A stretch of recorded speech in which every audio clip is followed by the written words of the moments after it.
మన ప్రభువును రక్షకుడైన యేసుక్రీస్తు నామములో ఈ వీడియో వీక్షిస్తున్నటువంటి దేవుని బిడ్డలైన వారందరికీ వందనాలు తెలియజేస్తున్నాను.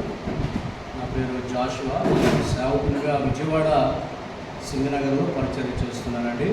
సెప్టెంబర్ 1వ తారీఖు ఆదివారం ఉదయకాల సమయంలో మేము ఆరాధన కొరకు సిద్ధపడుతూ ఉన్నాము. 8:30 గంటలకు వాటర్ కొద్దిగా రావడం ప్రారంభించబడింది. ఒక అర్ధగంట లోపే సుమారుగా మా మందిరంలోనికి 4.5 అడుగుల లోతులోకి వాటర్ రావడం జరిగింది. ఎప్పుడైతే వాటర్ రావడం జరిగిందో ప్రజలందరూ కూడా ప్రాణభీతితో కట్టుబట్టలతోనే వారికి దగ్గరలో ఉన్నటువంటి పై అంతస్తులు ఎవరికైనా ఉంటే ఆ అంతస్తులను వెళ్ళిపోయారు. ఆ రీతిగా వాటరు ఒక గంట లోపు సుమారుగా 5-6 అడుగుల లోతులోకి హైట్లోనికి వాటర్ రావడం జరిగింది.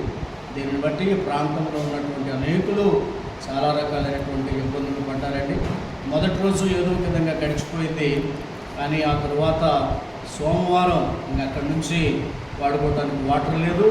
తర్వాత విద్యుత్ కూడా కట్ అయిపోవడం, ప్రాంతంలో ఉన్నటువంటి అనేకులు భయంకరమైనటువంటి ఇబ్బందులు గురయ్యారు. షుగర్ పేషెంట్లు, గర్భిణీ స్త్రీలు రకరకాలైనటువంటి సమస్యలు ఎదుర్కొన్నారు. ఈ ప్రాంతంలో ఉన్నటువంటి వారికి ఆహార పదార్థాలు కూడా అందనటువంటి పరిస్థితుల్లో మేము ఉంటున్నటువంటి ఈ ప్రాంతం నుంచి సుమారుగా డాబాకొట్ల సెంటర్ వరకు వెళ్ళి మగవాళ్ళు ఆ భయంకరమైనటువంటి ఆ వాటర్ ఫోర్స్లోనే వెళ్ళి వాటర్ బాటిల్స్ కానీ ఆహారం కానీ దొరికినంత వరకు తెచ్చుకుని సుమారుగా ఒక 5-6 రోజుల వరకు కూడా ఆ విధంగా ఇబ్బంది పడటం జరిగింది.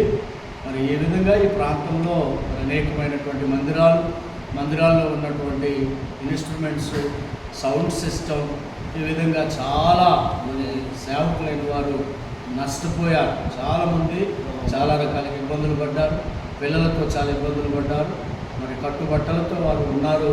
వారందరి కోసం కూడా మీరందరూ ప్రార్థించి సేవకులకు, సంఘాలకు మీరు సహకరించవలసిందిగా ప్రేమతో మీకు మనవి చేస్తూ ఉన్నాను. దేవుడు మిమ్మల్ని అందరినీ దీవించునుగాక. మా అందరి కొరకు మీరు ప్రార్థన చేయాలని ప్రేమతో మిమ్మల్ని అందరినీ కోరుకుంటున్నాను. Thank you to all.